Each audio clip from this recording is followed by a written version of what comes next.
चलिए, good afternoon, everyone. I am Dr. Ruhi Mittal. Today, I'll be taking up your third topic on economics of innovation. When I am talking about economics of innovation, today we'll be discussing the evolution of innovation theory, that how the innovation theories evolved over the time. And what we have discussed so far, first let's quickly have a recap on what we have discussed so far. When we were discussing our innovation topic, I have already told you that that innovation has that the father of innovation is Joseph Schumpeter.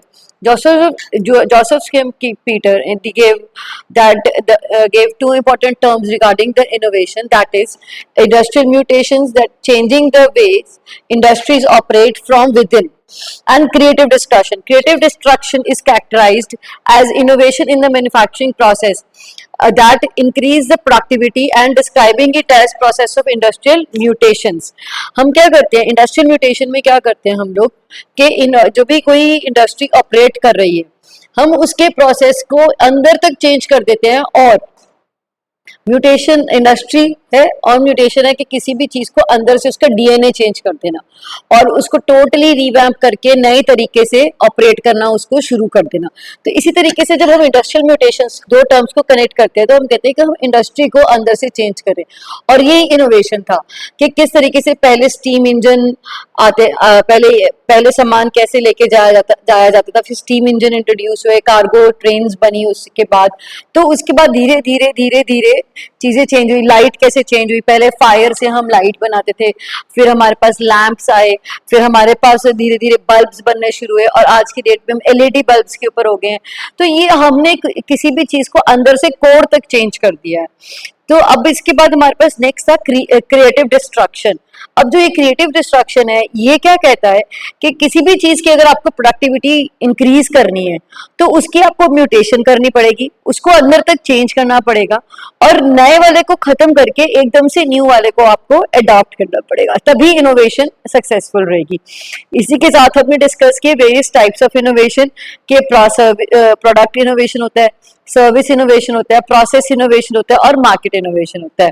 Product है जब हम according to the changing customer needs and preferences product बनाते रहते हैं, और product के अंदर और उनके अंदर न्यू फीचर्स भी कीप ऑन एडिंग, तो that is called as product innovation.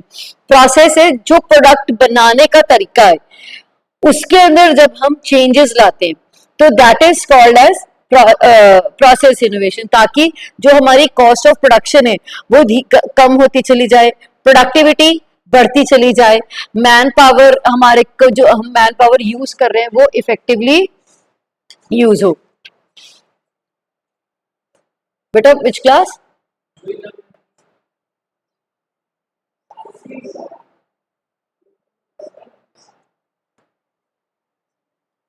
आप कौन से सब्जेक्ट है? इकोनॉमिक्स ऑफ इनोवेशन है आपके पास?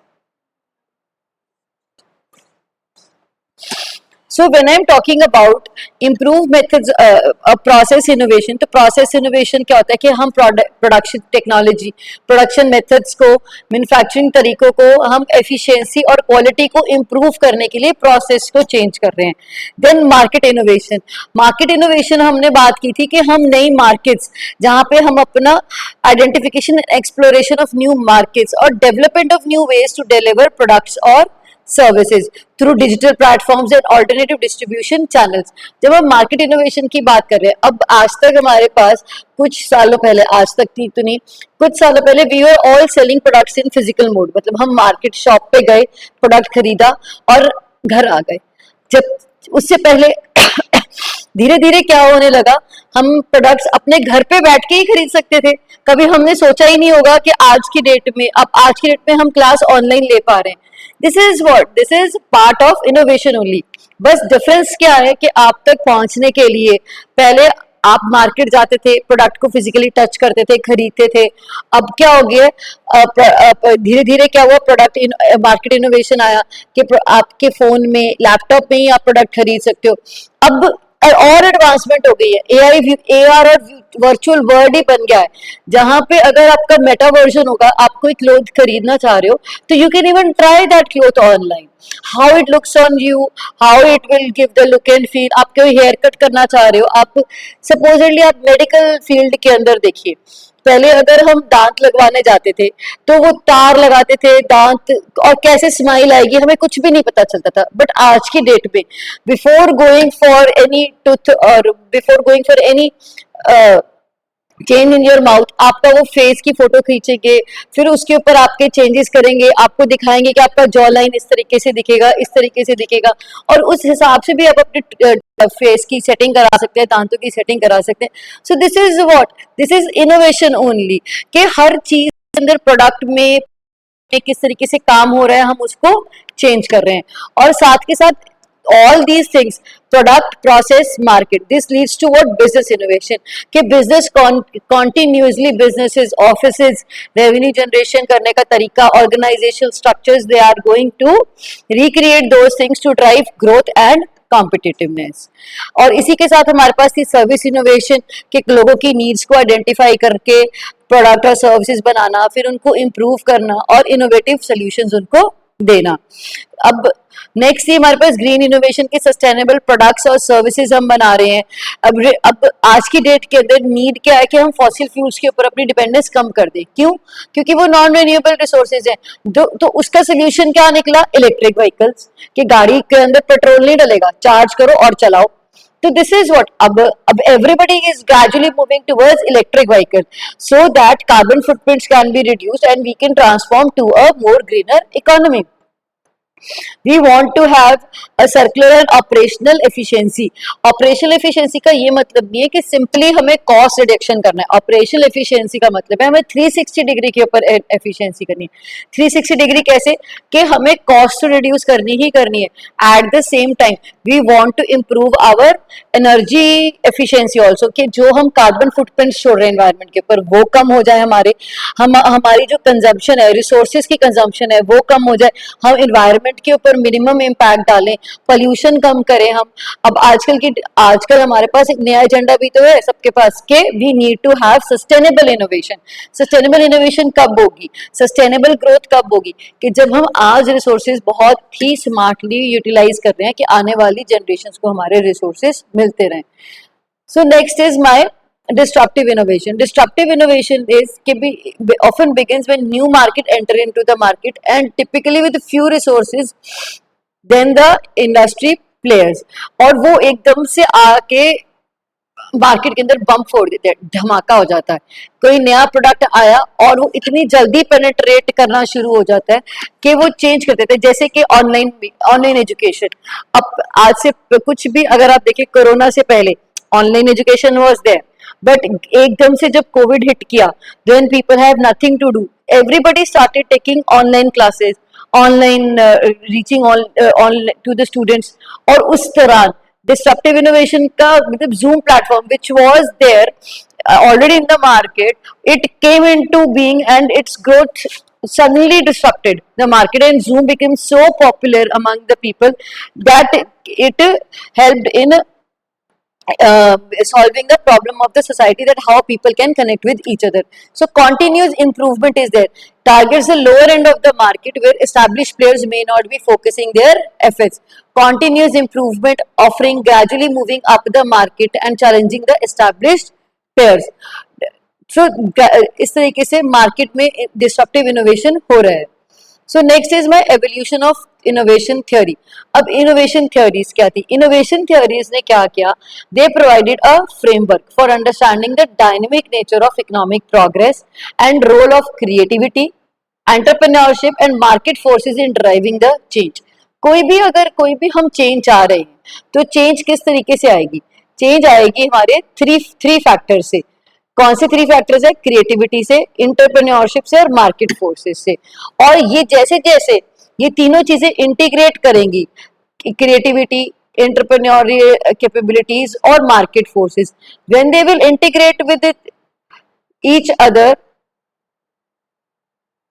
then what will happen is new product and service will come. So this will lead to the, अब new product and service लाने के लिए इनोवेशन होगा, इनोवेशन होगा तो कॉन्टिन्यूस इवोल्यूएशन होगा और अडॉप्शन ऑफ कैपिटल सिस्टम्स होगा।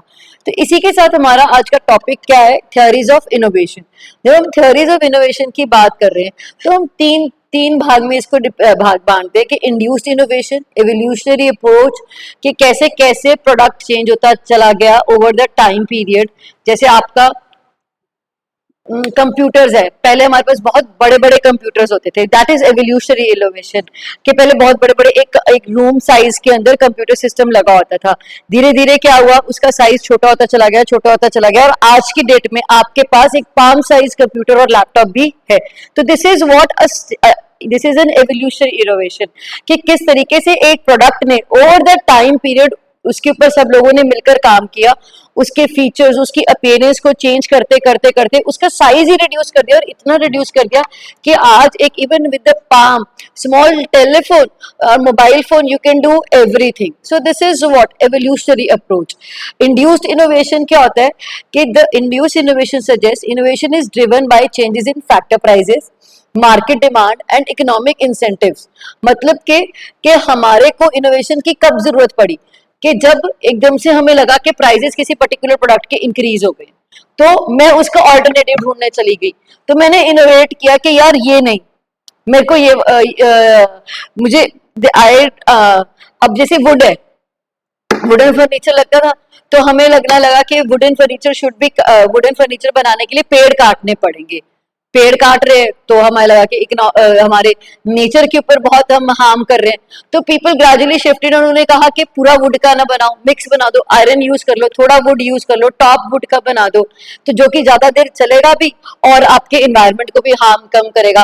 पेपर है, अब पहले लोग पेपर के लिए पेड़ काटते थे, अब पेपर को रिसाइकल करने की बात आने लग गई है, धीरे धीरे हम कहते हैं कि रिसाइकल करो, रिसाइकल करो। तो ये क्या है, इंड्यूस्ड है, कि हमने देखा कि हमारी रिक्वायरमेंट क्या थी, उसके अकॉर्डिंग हमने, हमारी मार्केट की क्या डिमांड थी, उसके अकॉर्डिंग हमने प्रोडक्ट को चेंज किया और इनोवेट किया और लोगों की नीड्स को फुलफिल किया। मोबाइल फोन से पहले इतने बड़े बड़े और भारी भारी फोन बनाए करते थे, अब जब लोग फोन को पकड़ते थे, इधर उधर लेकर जाते थे, तो उन्हें वेट एक इशू था, लैपटॉप्स के अंदर वेट इशू था। लैपटॉप बना तो बेसिकली कैरी करने के लिए था, वन प्लेस टू अनदर, तो जब 2-2, 3-3 केजीज आपको उठाकर जाना है, तो इट वाज अ टास्क। तो इनोवेशन क्या है कि लैपटॉप्स को लाइटर करो, लाइटर करो। तो this is what is called as, कि किस तरीके से दिस इज इंड्यूस्ड इनोवेशन, कि हमने मार्केट में सर्वे किया, लोगों से पूछा कि आपकी डिमांड क्या है और इंसेंटिव्स देके, तो उस तरीके से इनोवेशन किया। Firms are motivated to develop new technologies that reduce cost of most expensive inputs. ठीक है, तो इसी तरीके से एवोल्यूशनरी अप्रोच क्या थी कि where new technologies emerge through variation, selection and retention. तो अभी जैसे मैंने आपको बताया कि कंप्यूटर का एग्जांपल दिया कि पहले बड़े बड़े रूम साइज कंप्यूटर थे, तो हमने क्या किया, वेरिएशंस लेकर आए। वेरिएशंस में से कौन सा सबसे अच्छा वेरिएशन था, डेस्कटॉप, उसको सिलेक्ट कर लिया, फिर उसको हमने क्या किया, रिटेन किया, फिर दूसरे एक्सपेरिमेंट किया, और जो सबसे ज्यादा सक्सेसफुल रहा उसको क्या कर लिया, रिटेन कर लिया। और थर्ड और मोस्ट इंपॉर्टेंट हमारे पास एक थ्योरी में आती है, दैट इज, इसके अलावा भी हम अभी बहुत सारी थ्योरीज करेंगे, part dependent model. Part dependent model आपको 3 चीजों के ऊपर डिपेंड करता है, किसके ऊपर, लर्निंग कर्व्स के ऊपर, लॉक इन इफेक्ट्स के ऊपर और इंक्रीजिंग रिटर्न्स टू अडॉप्शन के ऊपर। तो आइए पहले समझते हैं कि पार्ट डिपेंडेंस मॉडल कहता क्या है। पार्ट डिपेंडेंट मॉडल ये कहता है कि जैसे जैसे प्रोडक्ट, जैसे जैसे चीजें चेंज हो रही हैं, आप क्या कर रहे हो, आप ओरिजिनल और ट्रेडिशनल प्रोडक्ट के ऊपर स्टिक कर रहे हो। क्यों? क्योंकि आपको उसके साथ काम करने की आदत हो गई है और आपको लगता है कि वो बहुत ही सक्सेसफुल प्रोडक्ट है, इसके अंदर कुछ भी अगर चेंज किया तो वो लोगों को अडाप्ट करने में मुश्किल आ जाएगा। तो this is called as over here lock in effect. Lock in effect क्या होता है कि मैं अपने कस्टमर को एक ऐसी सर्विस प्रोवाइड कर रही हूँ, एक ऐसी ऑफर दे रही हूँ कि वो मेरे प्रोडक्ट के साथ बंध जाएगा और उसको बाहर निकलना बहुत ही मुश्किल हो जाएगा। तो this is called as a lock in effect, कि जहां पे मैं अपने कस्टमर को एक ऐसी सर्विस प्रोवाइड कर रही हूँ कि वो मेरे प्रोडक्ट के साथ बंध जाएगा और उसको बाहर निकलना बहुत ही मुश्किल हो जाएगा। तो दिस और इसके बाद लर्निंग कर्व्स है। लर्निंग कर्व्स का मतलब होता है कि आप कोई प्रोसेस यूज कर रहे हो, उससे आपको कितना कॉस्ट इफेक्टिवनेस हो रही है। तो धीरे धीरे धीरे ये जब आप अडॉप्शन आ जाती है आपके अंदर, तो आपकी कॉस्ट क्या होनी चली जाती है, कम होनी चली जाती है। And increasing returns. Okay, the path dependent model is based on the theory of increasing returns to adoption, which asserts that a technology which is more likely to be adopted on a broader scale as more and more users, institutions embrace it. This leads to cost saving and incremental improvements. कि कोई भी technology है वो तभी adopt होगी अगर adopt होती है जो कि बहुत ज्यादा मतलब हमारे को रिटर्न्स देती है, और सारे के सारे यूजर्स, इंस्टीट्यूशंस उसके साथ क्या रहते हैं, कंफर्टेबल रहते हैं, और वो हमारे को अल्टीमेटली कॉस्ट सेविंग देगी। इसके लिए एक केस स्टडी है मेरे पास जो भी आपको मैं दिखाती हूँ। और लॉक इन पीरियड्स, जैसे कि लॉक इन पीरियड्स में मैंने आपको समझाया गया कि आपने एक ऐसी सर्विस प्रोवाइड कर दी, ऐसी एक चीज दे दी जिसके कारण कस्टमर को आदत हो गई है। आप कोई ऐसा एग्जाम्पल सोच सकते हैं जिसके अंदर लॉक इन होता है? अब भी जैसे कीबोर्ड्स है हमारे पास, ये जो द केस ऑफ टाइपराइटर, अब ये केस स्टडी से this can be path dependency theory can be easily understood. क्वार्टरी keyboard design, क्वार्टरी keyboard design क्या होता है? जब हमने QWERTY हमारा जो कीबोर्ड का पैटर्न बना हुआ है, अब ये पैटर्न आप सोचिए कब से चला आ रहा है, nobody is ready to change it, nobody wants to ready नहीं है, although वेरिएशंस आए इसके साथ भी, बट लोगों को ये सबसे पहले तो ये क्यों लाया गया? ये इसलिए लाया गया क्योंकि जो सिमिलर दो वर्ड्स एक साथ आते थे वो कीपैड को जाम कर देते टाइपराइटर को, तो इसीलिए एक परमुटेशन कॉम्बिनेशन बनाया गया, और जिसके अंदर QWERTY हमारे कीबोर्ड के फर्स्ट रो के फर्स्ट 6 लेटर्स हैं, ठीक है। तो इसको इसीलिए इस कीबोर्ड का डिजाइन का नाम है क्वार्टरी कीपैड। और अब ये आप देखेंगे ये हर जगह यही यूज होता है, nobody is ready to change it. Why? Because सबको ऐसा लगता है कि ये सबसे ज्यादा सब everybody is so comfortable with it कि इसको चेंज करने से कोई फायदा होगा नहीं, और लोग इसको बहुत ही अच्छे तरीके से यूज कर पा रहे हैं। तो ये होती है पार्ट डिपेंडेंसी, कि हमने हिस्ट्री में देखा अपने कि कोई इनोवेशन ऐसा हुआ है जिसको चेंज करने से हमें, जो कि लोगों ने जिसको अडाप्ट कर लिया है और लोग उसको यूज करते हैं डेली रूटीन के अंदर, and they want to change it. So quadri keyboard layout was originally designed to prevent mechanical typewriters from jamming by separating commonly used letter pairs. This became dominant design despite the fact of alternative layouts such as Dvorak simplified keyboard which were more efficient for typing, और simplified भी थे जो efficient थे, but क्वार्टरी keypad सबसे ज्यादा popular है आज की डेट में भी। हम लोग जो यूज करते हैं, वी ऑल यूज क्वार्टरी कीपैड। आप देख सकते हैं अपने कंप्यूटर के ऊपर भी क्वार्टरी keypad is being used. As more people learn on क्वार्टरी, same design became entrenched. So learning curve associated with it make it difficult for alternative designs. अब जो लर्निंग कर्व था ये था, इसको लर्न करना इजी था, क्यों? क्योंकि जो ट्यूटर है वो इसको जानता है, जो लर्नर है उसने भी वो देखा हुआ है, वो भी उसके साथ सिमिलर था, तो इसीलिए ऑल्टरनेट डिजाइन ने कभी पॉपुलर ही नहीं हुई। तो इससे क्या हो गया, लॉक इन आ गया ना। अब मुझे एकदम से कोई कहे कि यार ये कीबोर्ड्स का पैटर्न चेंज हो गया, so it will be difficult for my mind to process the information. मैं कहूंगी कि क्यों चेंज कर रहे हो, why, what is the need of changing it, I don't want to change it, please let it be that only, मैं उसी से comfortable। so इससे क्या है कि इस कीबोर्ड डिजाइन के साथ I have been locked in. So this is the main fundamental aspect of the path innovation theory, कि आप एक तो increasing returns देखते हो, लॉक इन कर देते हो, और परसिस्टेंस देखते हो कि किस तरीके से वो लोगों को कंफर्ट दे रहा है। So even though additional technical reasons, quadri design no longer apply in the digital age. The layout has still persisted due to path dependency and high cost of switching to a new standards.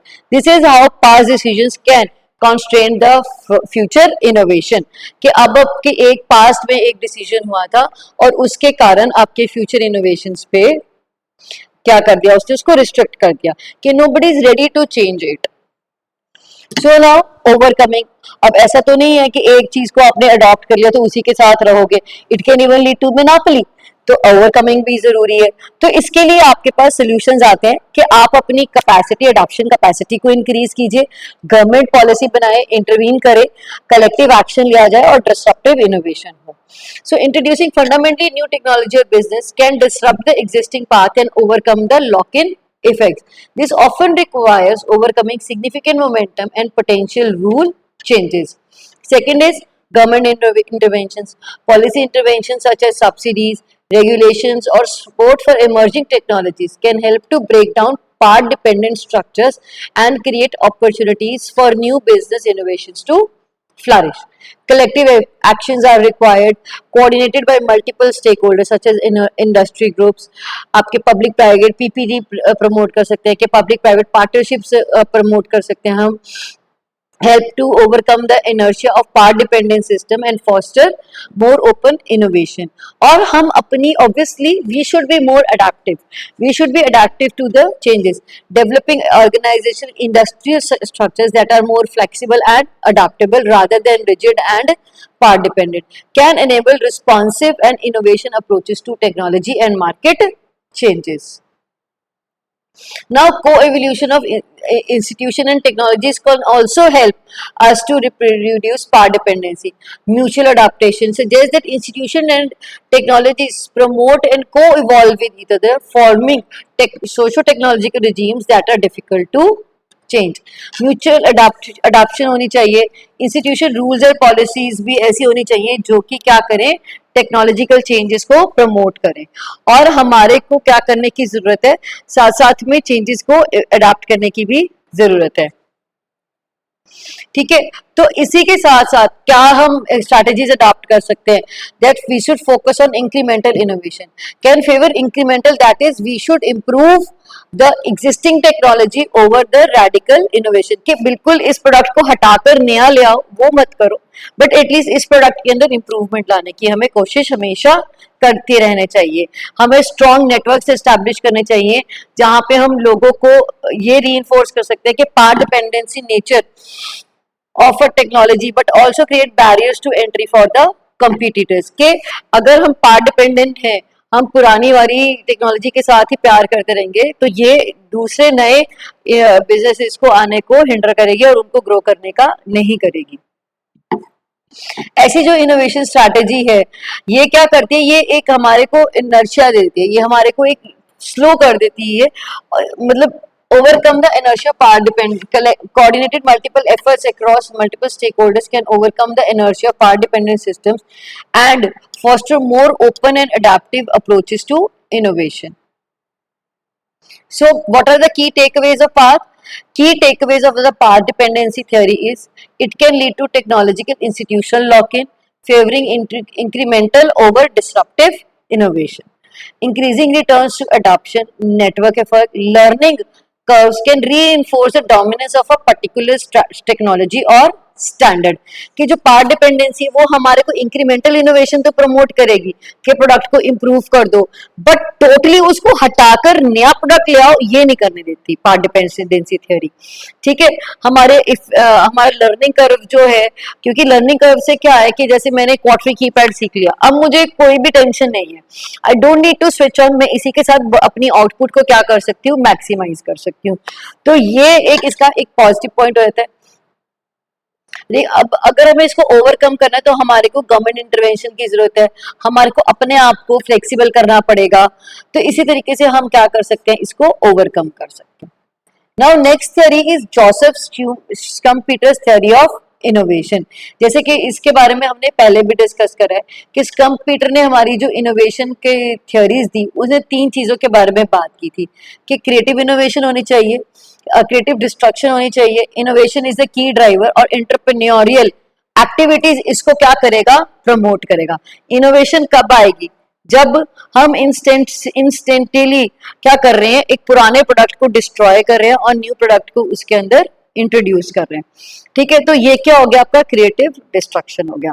फिर हम ऐसा करना क्यों चाह रहे हैं, क्यों, क्योंकि इकोनॉमिक चेंजेस आ रहे हैं। अब जैसे चेंजेस क्या, हम आज ऑनलाइन क्यों पढ़ना चाह रहे हैं, क्योंकि नीड ऑफ द आवर थी, कोविड हिट करा, everybody is isolated, so everybody wanted to talk to each other, तो टेक्नोलॉजी आई, जूम आया, कि आप एक दूसरे से बात कर लीजिए। तो ये नीड थी जिसके कारण इनोवेशन आया, जिसके कारण न्यू टेक्नोलॉजीज इंट्रोड्यूस हुई और जिसके कारण और एक एजुकेशन सेक्टर के अंदर बूम आ गया।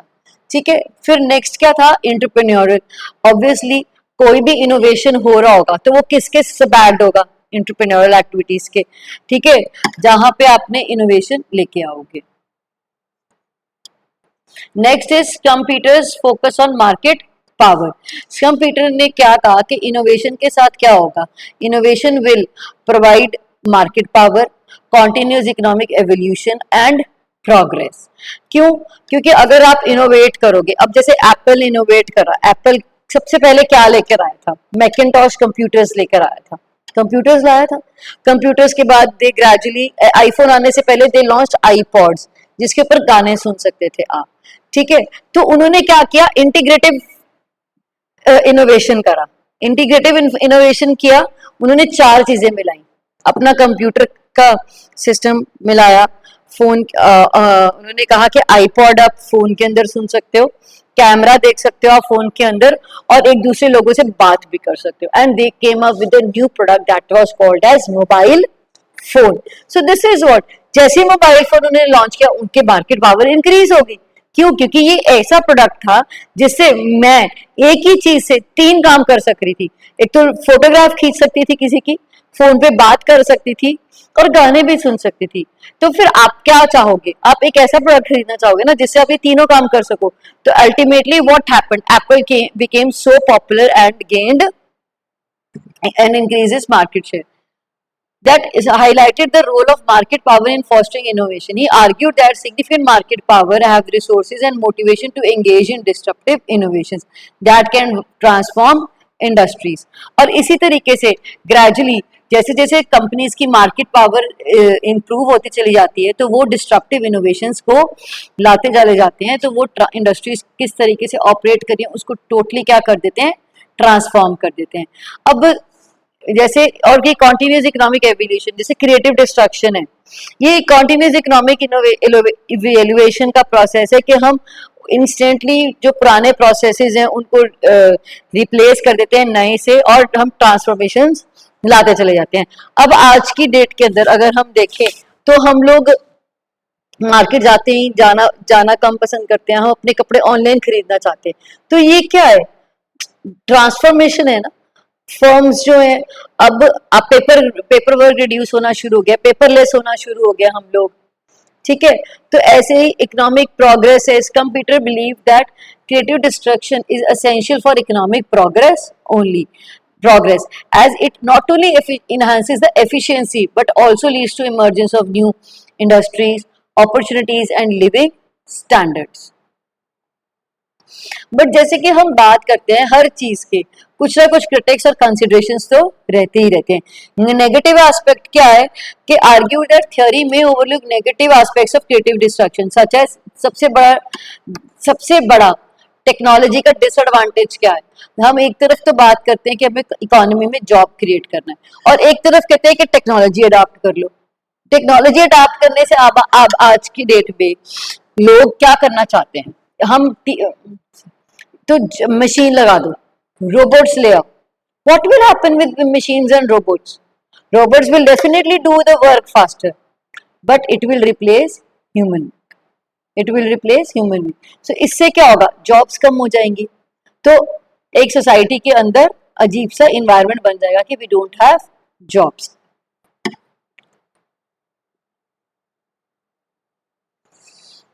अब इसी तरीके से जैसे कि हमारे पास कि हम हमेशा सोचते हैं कि ये पॉजिटिव ही आएगा, बट नेगेटिव एस्पेक्ट क्या हो सकता है। आपने लाइफ सेविंग ड्रग्स बनाए, लाइफ सेविंग ड्रग्स तो बना लिए, बट वो बहुत एक्सपेंसिव बनाए, इनोवेशन का ही पार्ट था, बट अब उसको कोई अफोर्ड ही नहीं कर सकता या उनको कोई ले ही नहीं सकता, वो कॉमन लोग की प्रॉब्लम को एड्रेस ही नहीं कर पा रहा, तो फिर उस ऐसी चीज का फायदा क्या है। So similarly addressing the challenges in the theory emphasizes on a transformative power of innovation. Entrepreneurship highlights the need to address potential downsides of through policy measures and support systems. So now how it is relevant? So innovation economy. Computer ideas remain relevant in today's innovation-driven economy, where disruptive technologies and business models continuously reshape industry and transform the way we live and work.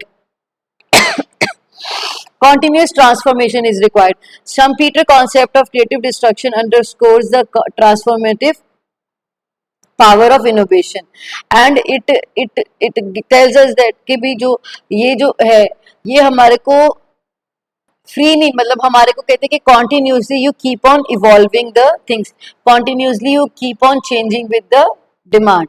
तो ये इसीलिए innovation क्या हो जाती है, relevant हो जाती है. नाउ लेट्स, यहाँ तक सबको समझ में आ गया, क्लियर हो गया. ये था हमारा स्कम्पीटर की theory. Now there are other theories also. Everett's Rogers diffusion of innovation. अब डिफ्यूजन क्या कहता है कि हाउ द इनोवेशन स्प्रेड.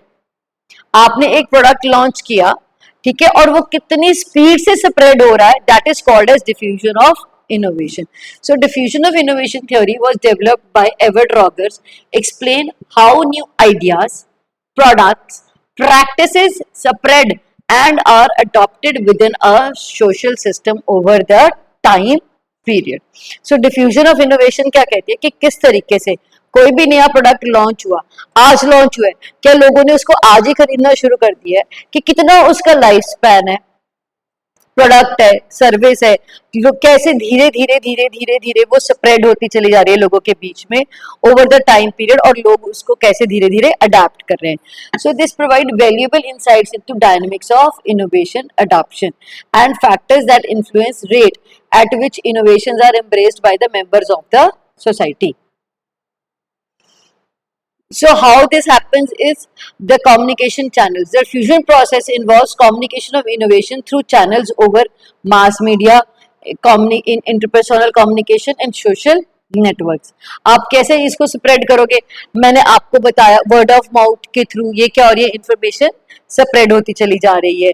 ठीक है, आपने अपना प्रोडक्ट दिखाया, शो ऑफ कर दिया, सोशल नेटवर्क के अंदर आप लेकर जा रहे हो. तो इस तरीके से अब ये तो होगा कि डिफ्यूजन कैसे हुआ, प्रोसेस कैसे हो रहा है. अब इसके अंदर जो लोग अडाप्ट करें उनकी कैटेगरीज है. कुछ क्या है, अर्ली अडाप्टर्स हैं, कुछ डिस्टिंक्ट इनकम्पासिंग इनोवेटर्स, जिसने इनोवेट किया, फिर अर्ली अडाप्टर्स, अर्ली मेजॉरिटी, फिर एकदम से जो सबसे ज्यादा लोगों ने अडाप्ट किया, फिर लेट मेजॉरिटी, और फिर laggards. And each with their own characteristics can influence the adoption process. ठीक है, सो इसके स्टेजेस क्या है कि जो जैसे जैसे अर्ली मेजॉरिटीज है, इनोवेटर्स ने बनाया प्रोडक्ट, उन्होंने टेस्ट करना शुरू कर दिया. ठीक है, फिर अर्ली अडॉप्टर्स है, उन्होंने यूज किया, स्प्रेड किया, फिर एक मेजॉरिटी ने अडॉप्ट किया, फिर लोगों को बोरिंग लगने लग गया, ऐसे ही छोड़ दे, फिर धीरे धीरे धीरे धीरे धीरे धीरे लोग उसके साथ जुड़ते चले गए. ठीक है, so in this way the diffusion process takes place. The adoption stages. The adoption process itself consists of 5 stages: knowledge, persuasion, decision, implementation and confirmation. As individual moves from awareness to ultimate adoption or rejection of the innovation. सबसे पहले तो एक knowledge का क्या मतलब है. यहाँ पे एक प्रोडक्ट है, आपने उसके लिए रिसर्च एंड डेवलपमेंट की, उसको बनाया, फिर सोचा कि उसके किस तरीके के फीचर्स होने चाहिए, डिसाइड किया, उसको इम्प्लीमेंट किया, और फिर उसको मार्केट के अंदर लॉन्च किया, और देखा how people are reacting to that product, how it is getting adopted or rejected among the people. So now next is factor affecting the adoption. Innovation characteristics. Innovation characteristics की जब हम बात करेंगे तो सबसे पहला फैक्टर जो है वो हमारे 3 फैक्टर्स आते हैं: relative advantage, compatibility, complexity, trialability and observability. Relative advantage, क्या मुझे इसको अडॉप्ट करके कोई फायदा हो रहा है दूसरे प्रोडक्ट के ऊपर. जैसे why should I buy Samsung over Apple over Samsung? What is the relative advantage? क्या ये एप्पल फोन, जैसे सैमसंग क्या फीचर, सैमसंग की सबसे अच्छी बात क्या है कि वो हर एक के साथ कंपैटिबल है. आपके लैपटॉप के साथ भी वो आप यूज कर सकते हो, कनेक्ट कर सकते हो, टीवी के साथ भी कनेक्ट कर सकते हो. एप्पल का क्या है कि एप्पल का एक डिसएडवांटेज है, एप्पल सिर्फ और सिर्फ एप्पल के प्रोडक्ट्स के साथ ही क्या करेगा, कनेक्ट करेगा। तो इस तरीके से इनोवेशन के साथ, इनोवेशन के जो करेक्टरिस्टिक्स है उसके साथ हमें क्या देखना पड़ता है कि it should be compatible also with other moods, ठीक है, कंपैटिबल भी होना चाहिए। And role in shaping the perceived values and ease of adoption of innovation. So communication channels, trialable होना चाहिए, observe, तो कॉम्प्लेक्स नहीं होना चाहिए जो भी इनोवेशन है। अब अगर यही कोई भी चीज आप बनाते हो जो कॉम्प्लेक्स है, लोगों को समझ में नहीं आ रही, तो उसकी अडॉप्शन क्या हो जाएगी, उतनी ही कम होती चली जाएगी। People will not adopt it, people will feel reluctant in adoption towards it, ठीक है। Next is communication channels, the channel through which information about the innovation is disseminated, that is mass media, interpersonal communication, social networks. They have significant impact on the diffusion process. And finally the social system factors. अब ऐसे social system factors के अंदर हम बात करते हैं, social environment including culture, norms, structures, institutions can facilitate or hinder the adoption of innovations. अब जैसे इसके अंदर हम बात करें प्रोडक्ट है, इनिशियली जब व्हेन मैकडॉनल्ड्स फूड इनोवेशन की बात करते हैं, फूड इनोवेशन में लास्ट क्लास में मैंने आपको एक स्लाइड दिखाई थी जिसके अंदर हमने एक प्रोडक्ट इनोवेशन दिखाया था कि एक लोग नॉन वेज खाना चाहते हैं but they don't want to kill the real meats, chicken animals के ऊपर क्वालिटी नहीं जाते, तो उसके लिए आजकल इनोवेशन क्या आ रहा है, फूड इनोवेशन में क्या आ रहा है, वेजिटेरियन प्रोडक्ट्स को यूज करके चिकन जैसी चीजें बनाई जा रही हैं। तो दिस इज व्हाट, ये है कि अगर मैं एक वेजिटेरियन हूँ जो नॉनवेज नहीं खाती बट उसको उस चीजों का टेस्ट लेना है, तो उस तरीके से भी चीजें बनाई जा रही हैं। तो ये कि मेरे कल्चर, नॉर्म्स, स्ट्रक्चर्स को ध्यान में रखते हुए प्रोडक्ट को क्या किया गया है, इनोवेट किया गया है। So let's have a brief detailed discussion of how innovator, early adopters, majorities, late majority and laggards affect the innovation. Innovators are the first individuals to adapt an innovation. They are the risk takers, adventurous and often have high tolerance for uncertainty, playing a crucial role in initiating the diffusion process. Early adopters, they are the leaders who adopt innovation early in the diffusion process. They are well respected and play a crucial role in influencing others, serving a role as a role model and catalyst for the further adoptions. They are the अब early adopters क्या कर रहे हैं, ये leaders हैं, इन्होंने innovation को adopt किया और इसकी इंफॉर्मेशन प्रोसेस को शुरू कर दिया। अब जैसे आप इसका एडवर्टाइजमेंट से भी एक ले सकते हैं एग्जाम्पल कि जैसे कोई नया प्रोडक्ट आता है, फिर हम उसको फिल्म स्टार को देते हैं कि आप हमारा प्रोडक्ट इनोवेट यूज करो। आप क्या कर रहे हो, आप एक रोल मॉडल की तरह सोसाइटी को इन्फ्लुएंस कर रहे हो कि वो भी ये प्रोडक्ट अडॉप्ट करें। आजकल के स्टार्टअप्स क्या करते हैं, ब्यूटी सेगमेंट के अंदर बात करते हैं। ब्यूटी सेगमेंट में मामा अर्थ ने मामा अर्थ का जो प्रोडक्ट आया था स्किन के लिए, कॉस्मेटिक्स के, उन्होंने क्या करा, they had tie up with Sushmita Sen, Shilpa Shetty. तो वो क्या दिखा रहे थे कि भी देखिए ये हमारी अडॉप्टर है, ये हमारी लीडर है कि शिल्पा शेट्टी हमारा प्रोडक्ट यूज करके इस तरीके से दिख सकती है, तो व्हाई नॉट आ। तो वो इस तरीके से वो इन्फ्लुएंस करने की कोशिश करते हैं और यही डिफ्यूजन प्रोसेस है। इन्होंने एडवर्टाइजमेंट में इनोवेशन लाने की कोशिश करी। तो early majority, the early majority are individuals who adopt innovation before average number of society. They tend to deliberate and gather information before making decisions, serving as an important bridge between the early and the late. तो ये क्या है कि ये majority individuals है। अब जैसे हमारी सोसाइटी में बहुत सारे लोग मामा मर्थ के प्रोडक्ट यूज करना शुरू करते हैं, तो वो क्या करेंगे, वो उसको आपको इन्फ्लुएंस करेंगे कि yes this product is very nice, you should use this. अब आप किसी और को मिलते हो, वो भी आपको ऐसे ही करते। तो इस तरीके से जो कि मेजॉरिटी है वो अर्ली और मेजॉरिटी के बीच में एक लिंक क्रिएट, अर्ली अडॉप्टर्स और लेट मेजॉरिटी के बीच में लिंक क्रिएट करते हैं। अब लेट मेजॉरिटी के होते हैं स्पेक्टिक्स, होते हैं जो इनोवेशन को अडॉप्ट तो करते हैं बट वो they are influenced by the social pressure and practical considerations, often waiting until the innovation has become a norm. Laggards are the last ones to adopt the information. They are typically traditionalists, resistant to change, and may adapt only when it becomes necessity and often due to external pressure or innovation becoming ubiquitous. अब इसके अंदर आप Kodak का भी example ले सकते हैं, जो कैमरा कंपनी थी. ठीक है, कोडैक की कैमरा कंपनी थी. उन्होंने सबसे पहले डिजिटल कैमरा लॉन्च करा था, बट उसके उन्होंने उसको लॉन्च नहीं किया. क्यों? क्योंकि उन्हें ये डर था कि उन्होंने अगर आइडिया लॉन्च किया तो उनका आइडिया कोई और ना चुरा. और साथ ही क्या हुआ कि सोनी ने अपने डिजिटल कैमरा लॉन्च कर दिए. जैसे डिजिटल कैमरा लॉन्च करे, they become the early adopters और वो कैमरा पॉपुलर होने लग गए. फिर सैमसंग आया कि फोन के अंदर ही कैमरा लेके आने लग गया. एप्पल आया, फोन के अंदर कैमरा लेके आ गए और उन्होंने लोगों को स्प्रेड कर दिया. तो इस तरीके से जब कंपनीज आई तो वो क्या हो गई, अर्ली मेजोरिटी हो गई. फिर धीरे धीरे और कंपनीज ने अडॉप्ट कर दिया, और जो जिसने ट्रेडिशनल मेथड के साथ स्टिक किया नहीं किया, वो क्या हो गई, वो पास आउट होगी. तो इसीलिए जो डिफ्यूजन ऑफ इंफॉर्मेशन है, इनोवेशन को स्प्रेड करना है, इसको हमें अडॉप्शन को बहुत इंपॉर्टेंट है. सो डिफ्यूजन किस तरीके से कर सकते हैं, कम्युनिकेशन के थ्रू, लीडरशिप के थ्रू और सोशल नेटवर्किंग के थ्रू. प्रैक्टिकल एप्लीकेशंस क्या है इसकी. So technology adoptions, diffusion of innovation theory is widely applied in understanding the adoption of new technologies and innovation, guiding strategy for successful implementation and diffusion. Healthcare. This theory is also used in studying adoption of medical treatments, preventive measures, helping healthcare professional policymakers to promote and uptake important innovations.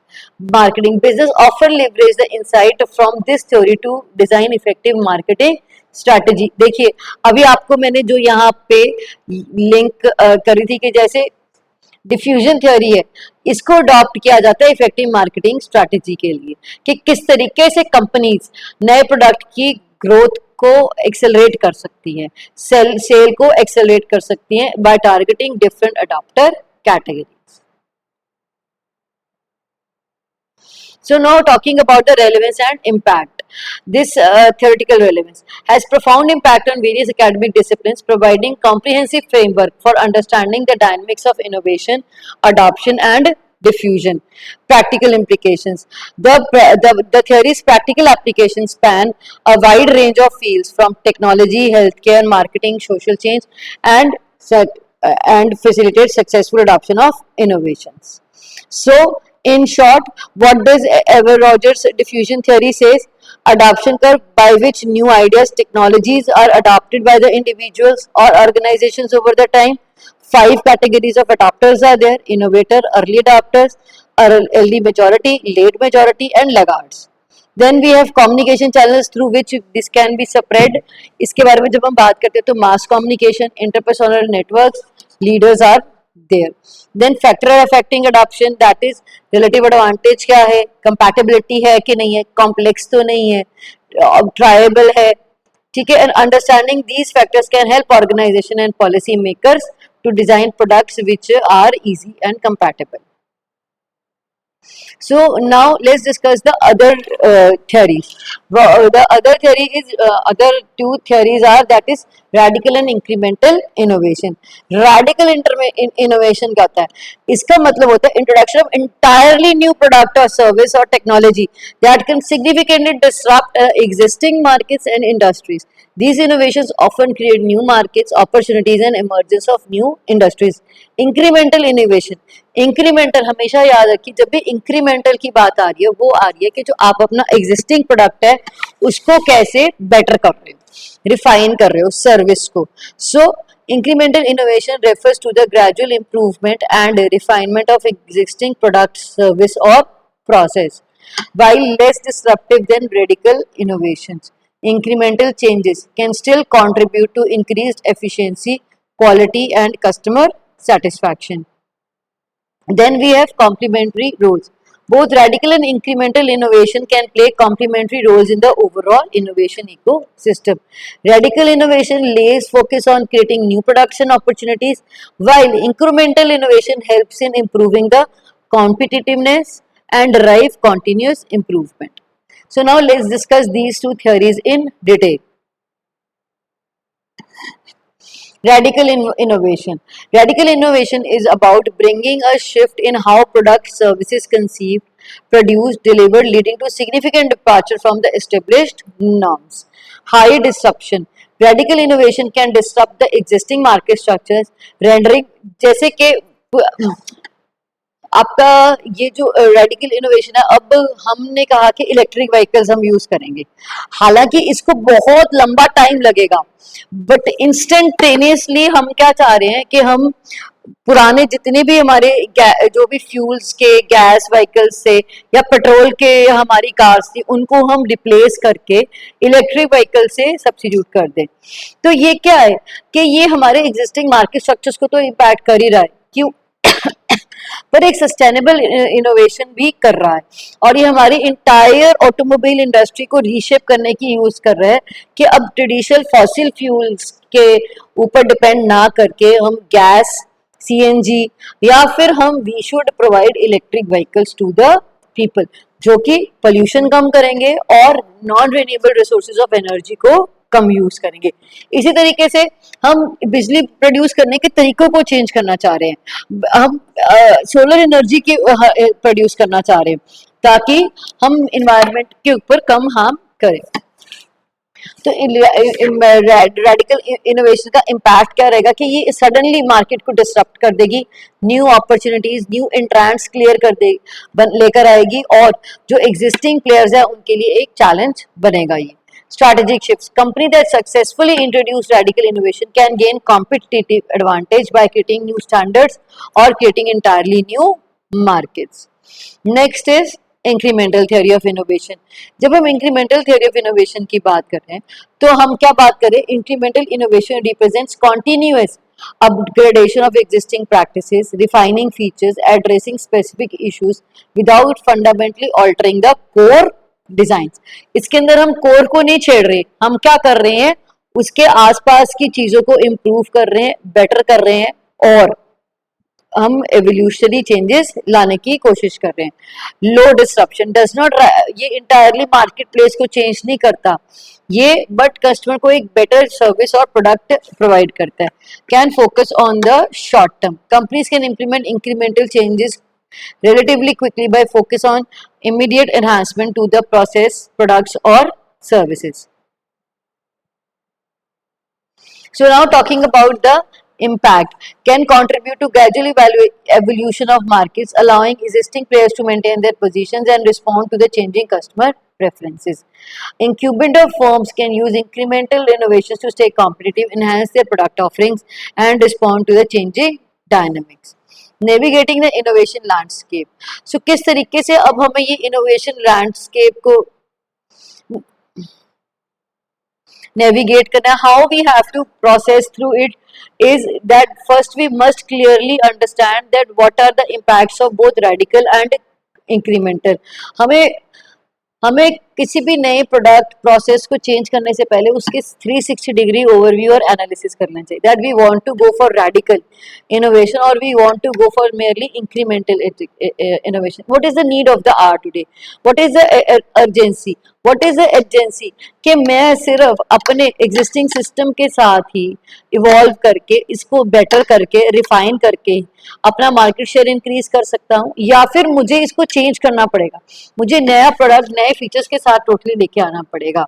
तो इस तरीके से पहले हमें market की need को understand करने की जरूरत है, तब उसको हम अडॉप्ट करें और फिर हम उसे अपनी बिजनेस अपॉर्चुनिटी में क्रिएट करें। So what is the key difference?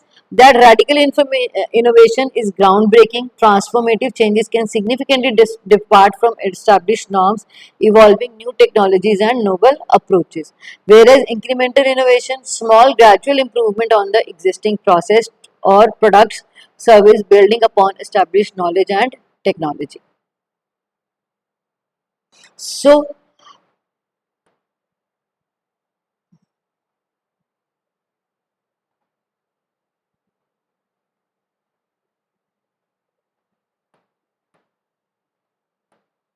So now let's understand about the power of innovation.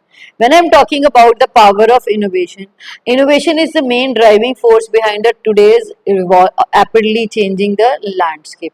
It is commercial exploitation of creative ideas leading to the development of new product, services, processes, and business models. Innovation can take many forms. It can be of product enhancement, service enhancement. अब जैसे service के अंदर क्या है, education sector online हो चुका है, games आप ऑनलाइन प्ले कर सकते हो, ऑल दीज आर सर्विसेज. अब ऐसे अर्बन क्लैप आ गया है, उबर आ गया है, ये सर्विस सेगमेंट है.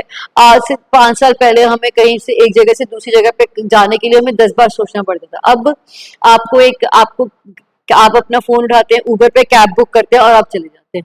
What is this is a ground breaking innovation कि आपके पास आपके एक क्लिक के ऊपर एक गाड़ी आ गई, आपको लेकर चलेगी और आप अपनी डेस्टिनेशन पे पहुंच जाते हैं.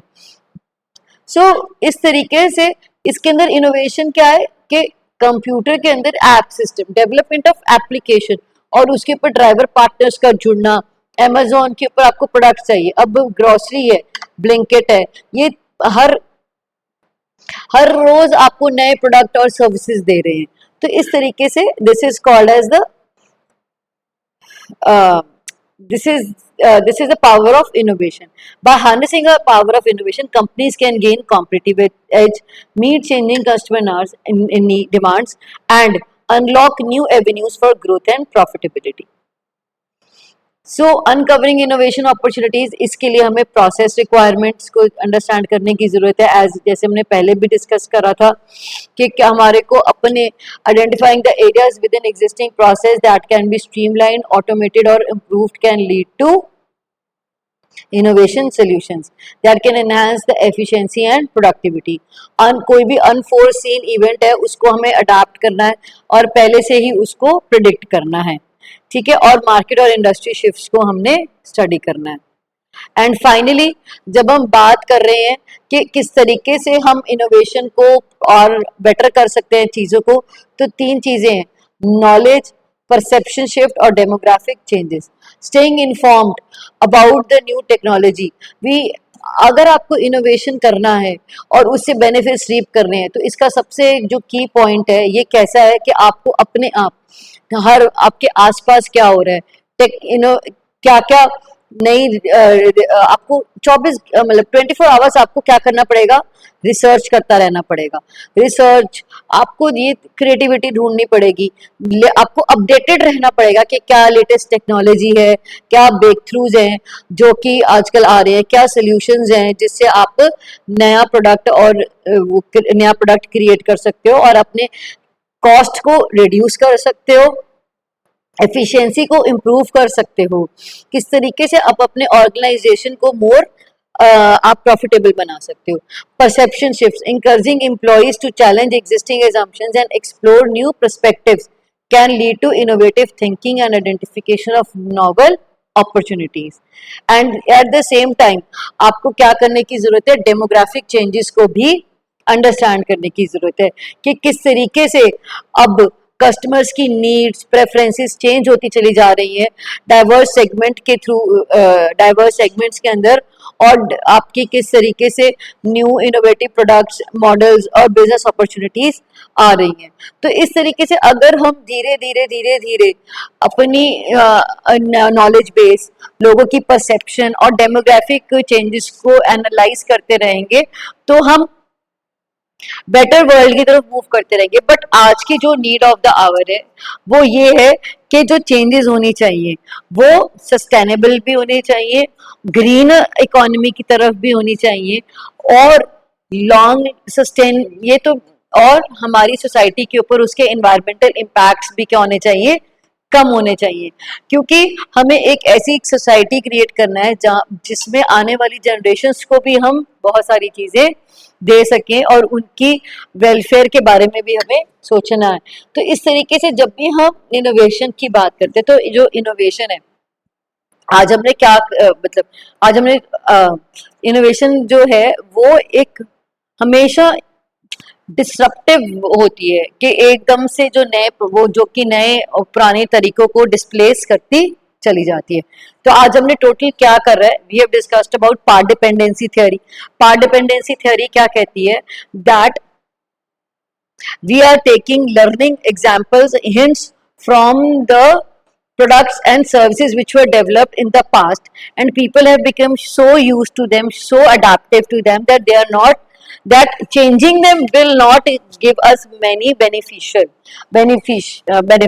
So part dependency theory suggests that we should also see our past products and ideas while going for any change, and we can any change, and sometimes past products and ideas are better, and they can even provide us more innovative, and they can provide us more cost efficient solutions. Next हमने करी computer की theory, जिसके अंदर creative destruction के बारे में हमने बात करी कि किस तरीके से इंस्टेंटली जो इनोवेशन है वो ओल्ड प्रोडक्ट्स को रिप्लेस करती है और न्यू प्रोडक्ट्स को लेके आती है। फिर हमने avert Rogers diffusion innovation theory की बात करी।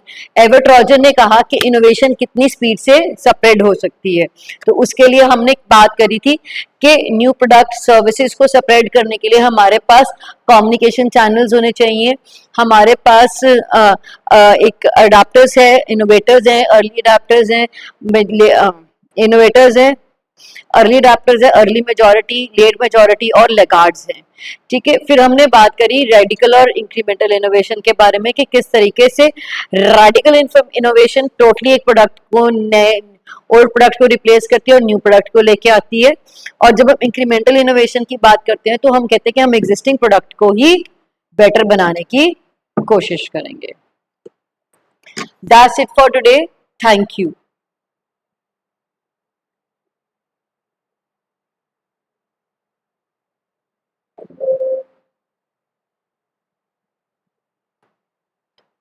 सर हो गया, बंद कर दीजिए।